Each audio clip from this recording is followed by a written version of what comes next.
Welcome to the Deep Dive. Today, we're not just looking at facts. We're actually stepping into the chilling depths of real family histories. We're uncovering true accounts that, honestly, redefine what a secret can even mean. So if you are someone who finds themselves drawn to, the hidden layers beneath everyday life, the stuff that gets under your skin, well, the stories we're about to share will certainly resonate. We've gathered some truly compelling and frankly unsettling accounts from real families. These tales reveal the profound and often really uncomfortable meaning of secret. Indeed. It's truly remarkable how the most profound and sometimes, terrifying truths can be woven right into the fabric of everyday lives and stay hidden for decades sometimes. These aren't just like recounting events. They're revelations about the complex, often painful ways people handle the weight of hidden knowledge.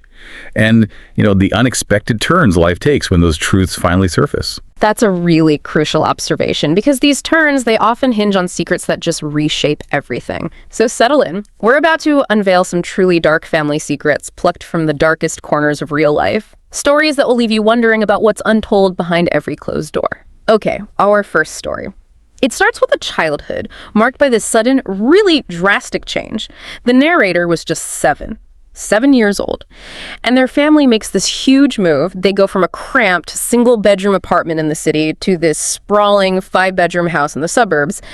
And this new place, it wasn't just bigger, it was like paradise for a kid. It had a swimming pool, even a tennis court. For a 7-year-old, honestly, their biggest concerns were Pokemon and Little League Baseball, right? The how or why of this massive upgrade didn't even register. They just loved their new room, the pool, everything. That innocence of youth, it turns out, can be a powerful shield. It obscures questions that, looking back, seem terrifyingly obvious. So, as the narrator gets a bit older, starts hanging out with other kids in the neighborhood, the differences, they become pretty glaring. Between their family and the neighbors, there was the accent, A distinct inner city accent their parents had. A real contrast to how everyone else spoke in this, pristine, career-focused suburb. And then there were the parents themselves. Okay, they tried to smoke outside, but the image was always there. Perpetual coffee cup or glass of wine in hand. Often just lounging. Totally different from the neighborhood moms who didn't smoke, rarely drank, definitely didn't curse in front of the kids. Other moms had jobs, careers, community groups, stuff like that. The narrator's mom mostly lounged, maybe got her nails or hair done sometimes. And their dad, he'd be gone for days at a time. When the narrator asked, maybe around 11 or 12, what he did, all he'd say was shipping, and that it was boring. It felt different, but as a kid, you don't see harm in it. But as we're going to find out, things were far from simple and really profoundly not innocent. Then freshman year of high school, so around 14 years old, everything changed. The narrator gets pulled out of class by the vice principal, and standing there in the office is one of their aunts. Now, this wasn't a blood relative, just a close family friend, one of many aunts and uncles. And she has this look of just absolute dread on her face. The news was chilling. Their mom and dad were missing, not in an accident, not hurt, just gone. The cars were in the driveway, the TV was on inside, but the house, empty. The aunt had apparently come over that morning to meet them, found no one, searched all day, and then realized something was terribly, terribly wrong. This was before everyone had cell phones, remember? So no quick calls. Yeah. Just frantic searching, escalating panic. That frantic search must have been just agonizing. And often, looking back, these moments reveal deeper inconsistencies within the family structure itself. Like, for instance, the narrator mentioning having lots of these aunts and uncles who weren't actually related by blood. That detail, even early on, it subtly hinted a less conventional family dynamic, right? Mm-hmm. An inconsistency that, in hindsight, serves as this really unsettling prelude to the much darker truths that eventually came out about the parents. It tells you straight away, this family operated a bit outside the usual boundaries. It absolutely does, yeah. So let's fast forward 5 years. The narrator struggled, immensely through those years, wishing for some kind of definitive ending, even death, rather than the constant torment of abandonment. Eventually, they kind of accepted their parents probably weren't coming back. But then a new development. That same aunt and another friend sit the narrator down, and that awful feeling, that creeping dread, it comes back. They said news was about to break, something connected directly to their parents. The context they gave was, chilling. They said the parents were good people, fundamentally, hearts in the right place. But they made their money illegally. And before they disappeared, something terrible had happened, a mistake, they called it, something their dad would never, ever have done on purpose. That's what they said. The horrifying truth finally came out in the news. Around the narrator's 14th birthday, it turns out, a truck, one of those refrigerated ones, usually for frozen seafood, was found abandoned near Flagstaff, Arizona. Inside, amidst what was supposed to be frozen meat, were over 30 frozen corpses. illegal migrants? Now, this caused a huge national stir, especially in the Southwest. But the narrator hadn't heard about it until their aunt explained the connection. And what's truly chilling here isn't just the crime itself, which is horrific, but the way a parent can apparently compartmentalize, running a monstrous operation like that while at the same time trying to provide a quote-unquote good life for their child. This story gives us a really stark window into the psychological burden on kids living in the shadow of unexplained wealth. They often develop this subconscious awareness that something's off, something's incongruous, and then it crystallizes into terror years later. The FBI's investigation, tracing the human trafficking chain, it led directly to the narrator's father. He was identified as being in charge of that specific route. And the mistake the aunt mentioned, it wasn't the trafficking itself, was it? It was the tragic discovery of those deaths. A business where the human cost suddenly became horrifyingly, undeniably visible. Right, and that attempt to reframe it, calling it a mistake instead of a calculated part of a horrific enterprise, that's deeply disturbing in itself. The motive the aunt suggested was that the father wanted to help people get into the country. And yeah, he made money doing it, but the question that lingers, the one that still haunts the narrator, is about their parents' disappearance. Did they flee to avoid arrest, or were they silenced? Maybe as loose ends by others involved? The timing, just weeks after the bodies were found, makes it undeniably connected. It's a pain that's hard to share, the narrator says, but they still hope. Even for just a deathbed confession someday, some kind of explanation for these unforgivable acts. This is a secret that's still breathing, festering. Okay, let's move to our next story. This one unveils a dark secret kept from a child for decades. A secret about a grandmother whose intentions were, well, truly chilling. The narrator grew up believing their paternal grandmother was dead. Simple as that. Why? Because she was never ever mentioned. And they only ever visited their maternal grandparents. So it was just this simple, innocent misconception. But it was born from a deliberate, calculated silence. Then, when the narrator was in their early 20s, the paternal grandmother actually did die. For real this time. And that's when the parents finally, after a whole lifetime of deception, revealed the truth. She'd been alive all along. You can just imagine the narrator's resentment, right? The frustration, being kept from this huge piece of information, never having the chance to know her, or maybe even confront her until it was way too late to ask, well, anything. Why? So this paternal grandmother, she was Polish. And to put it mildly, the family described her as kind of crazy. Apparently, her rigid Catholic beliefs and just her overall disposition made life incredibly difficult for the narrator's father and his siblings growing up. They kind of grew up thinking this was just normal family life, didn't realize other families experienced, happiness or emotional maturity. Now, this was a huge contrast to the narrator's mother's family. They were Cuban, described as warm, loving, really welcoming people. All they cared about was if their daughter was treated well. So when the narrator's father first met their mother, he knew introducing her to his mother was going to be a massive challenge. He knew his mother had these deeply ingrained prejudices against anyone who wasn't Polish. She put it off, understandably. But the mother, she was persistent, hopeful. She insisted they at least try, just meet her once.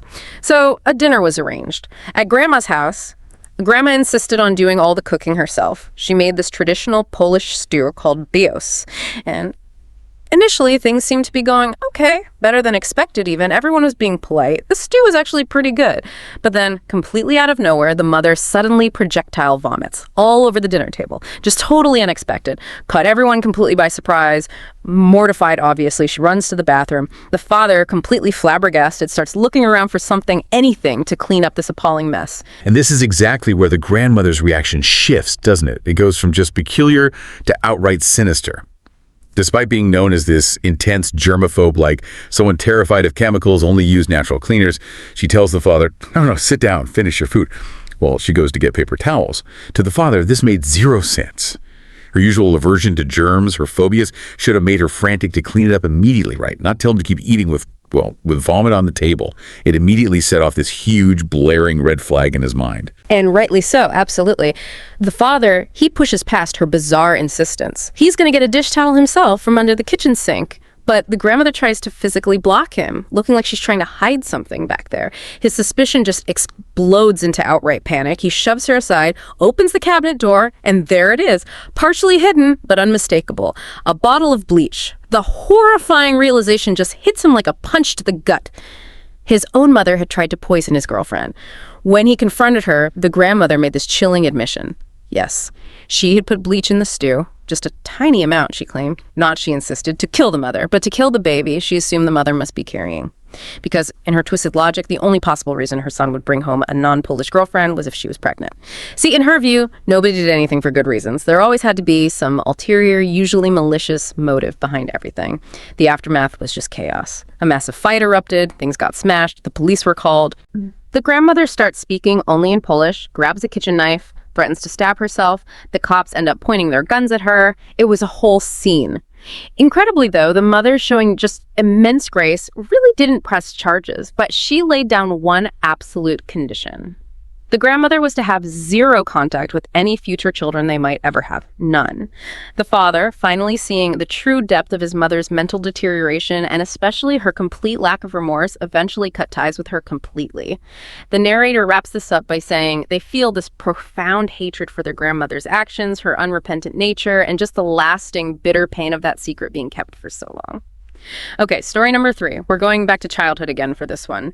The narrator had this friend, they were maybe 12 or 13, and this friend tells him this absolutely wild, completely far-fetched story about his family's history, and he ends it with this really earnest plea, like, please don't tell my mom I told you this. The narrator thought it was so outrageous, so unbelievable, he figured his friend was just making it up, so he decides to play a prank. A little practical joke at dinner. So the perfect moment comes. They're all at the friend's kitchen table eating dinner. The friend's mom is doing dishes nearby, and the narrator just casually drops it. Hey, Mrs. P, is it true your family used to be gangsters? He's expecting maybe a laugh, right? Or his friend to just get mildly embarrassed. Instead, Miss B freezes, utterly still. The tension in the rooms becomes thick. You could cut it with a knife. Without even looking at them, she tells her son in this incredibly tense, quiet voice, send him home, now. The friend goes white as a sheet, looks like he's about to pass out. He just nods, gets up, shows the narrator out. No words. As the narrator is biking home, this terrifying realization starts to dawn, that impossible, crazy story, it was actually true. Wow. Yeah, that innocent question turned incriminating pretty fast. And it had real consequences. The friend was grounded for a long, long time. And his mother, it took years for her to finally warm back up to the narrator. This wasn't just, fleeting anger. It really solidified the immense weight of that secret they were carrying, a past they desperately wanted to keep buried. It's a testament to how deeply these hidden histories can still shape the present, isn't it? Absolutely. And what a past it turned out to be. This family's dark history was rooted deep in Prohibition-era America. They weren't just bootleggers. They were apparently the most prolific bootleggers in the entire Ozarks region. Their operations covered southern Missouri, western Tennessee, northeast Oklahoma, northern Arkansas, even parts of Kansas. Huge territory. They were apparently even supplying elements of the Italian mafia up in St. Louis. Now, when they started out, there was already a syndicate controlling the liquor market in their home base, Douglas County, Missouri. Mm-hmm. So how did this family muscle their way in? Sheer, brutal, uncompromising force. That's how. You had this group, about a dozen of them, young, wild brothers, uncles, cousins, and they decided they were just going to go to war. But they didn't fight fair, not even close. Right. Other bootlegging gangs might have had public shootouts, right? Roadside ambushes. Not this family. They killed their competitors in their homes, in their beds. While they slept, they took their time, and they never left witnesses. Ever. That meant women, old men, children, anyone who saw anything. They were truly ruthless, almost like primal in their violence. Eventually, the story goes, they simply ran out of people to kill in Douglas County.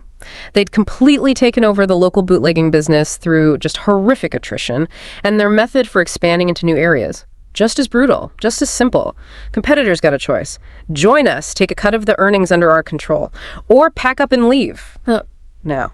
Any defiance, any pushback, that was taken as a personal insult, and it was met with one thing: execution.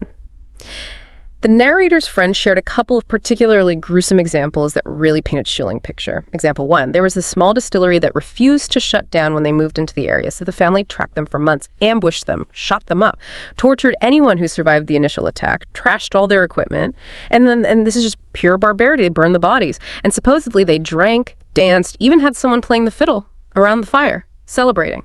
Example 2, when federal agents, this was before the FBI proper, Treasury agents, Prohibition agents started hunting them, the family just killed them too, no hesitation. They found out where the agents were staying, in a local boarding house. They rigged the entire building with dynamite, blew it up in the middle of the night, killed the landlady, the night clerk, some other guests who were just unlucky, and all 4 federal agents in their sleep.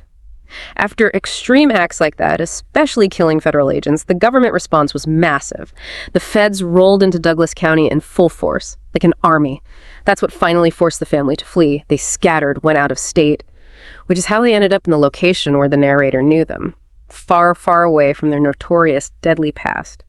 The friend, by the way, originally learned all this from a senior uncle who got drunk at a family gathering and just spilled everything. And that awkward, terrifying dinner table revelation. It actually led to this really strong, if complicated, bond of trust between the narrator and his friend, a bond forged in the shadow of a truly terrifying family secret. All right, for our final story tonight, we travel to Estonia. This is just before the outbreak of World War II. The narrator's grandmother emigrated to the U.S. around that time, but it wasn't directly to escape the coming war. It was to escape the profound personal tragedy of her husband's death. The narrator's grandfather, his mysterious death. Now, the initial story, the sanitized version that was told to the narrator's mother and her siblings when they were growing up, was that it was a sudden and tragic accident. He'd been out walking, slipped, hit his head on a jagged rock, and it was too late before anyone found him. Simple, sad, but contained. An explainable accident. But the real story, the true, unsettling account, it was far darker and completely devoid of any neat closure like that. What really happened was, one morning, the grandmother woke up. No dirty breakfast plates left out, which was unusual. Instead, just a small scribbled note from her husband. It just said he was gone and he was never coming back. This was completely out of the blue. As far as she knew, they were happily married.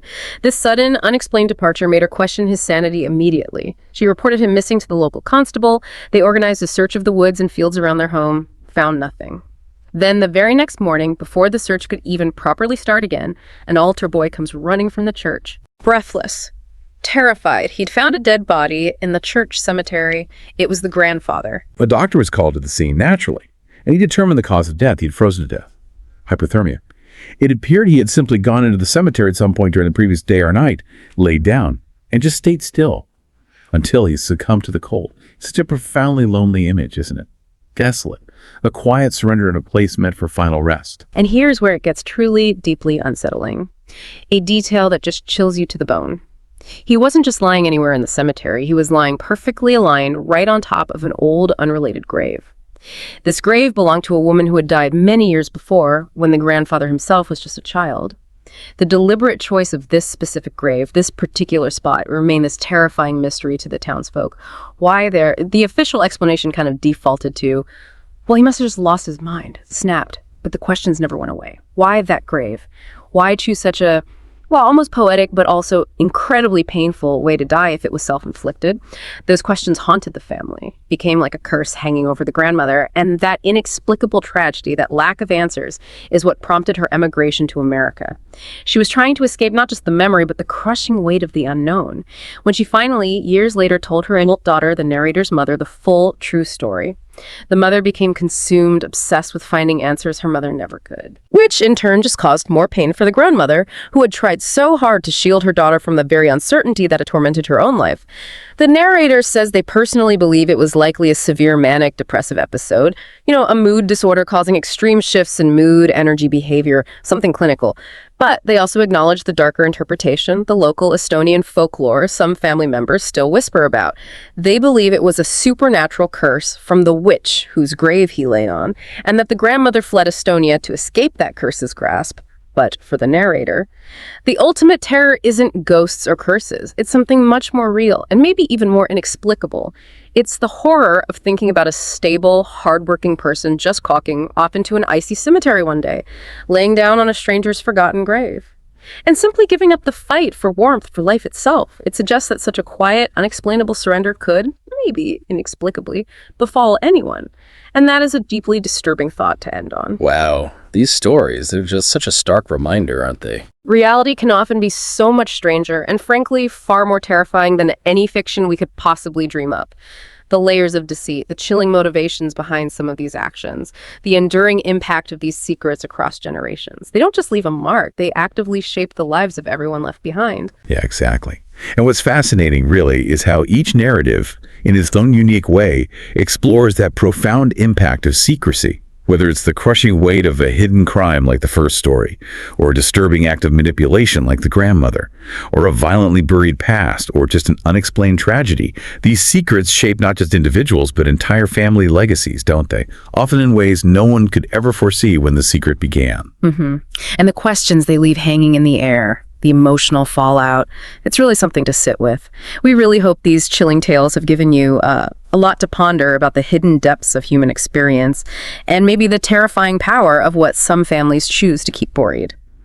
Thank you so much for joining us for these unsettling stories today. If you were captivated or maybe just creeped out by what you heard, please be sure to like, share, and subscribe to our channel. It's Horror Docx. We'll have more true tales that will definitely keep you on the edge of your seat.